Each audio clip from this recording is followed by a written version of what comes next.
Zaburi ya 7. Shigayoniya Dawidi yaririmbiye Uwiteka kubw'amagambo ya Kushi wo mu muryango wa Benyamini. Uwiteka Mana yanjye, ni wowe mpungiraho, ntabara nkiza abangenza. Urya muntu ye gushishimura umutima wanjye nk'intare, awushwatagura ari ntawuntabara.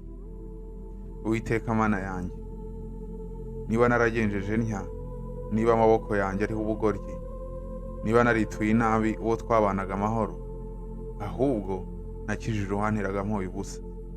Umwanzi agenza umutima wanjye awugereho, akandagirira ubugingo bwanjye hasi, ashyira ubwiza bwanjye ku mukungu. Uwiteka, hagurukana umujinya wawe, wihagarikire kurwanya gushega kw'abantera, kandi unkangurire washyizeho urubanza. Nuko iteraniro ry'amahanga rikugote, nawe usubire hejuru yaryo. Uwiteka aracira amahanga urubanza. Uwiteka, uncire urubanza rukwiriye gukiranuka kwanjye n'ukuri kundimo. Ububi bw'abanyabyaha bushire, nawe ukomeze abakiranutsi. Kuko Imana ikiranuka igerageza imitima n'impyiko by'abantu. Ingabo inkingira ifitwe n'Imana, ikiza abafite imitima itunganye. Imana ni umucamanza utabera, ni Imana igira umujinya iminsi yose.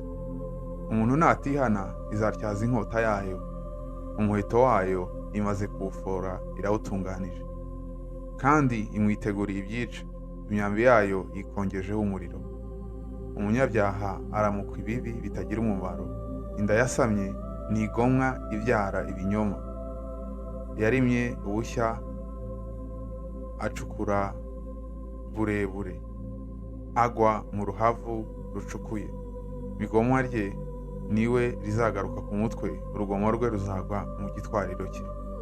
Nzashima Uwiteka nk'uko bikwiriye gukiranuka kwe, nzaririmba ishimwe ry'izina ry'Uwiteka isumba byose.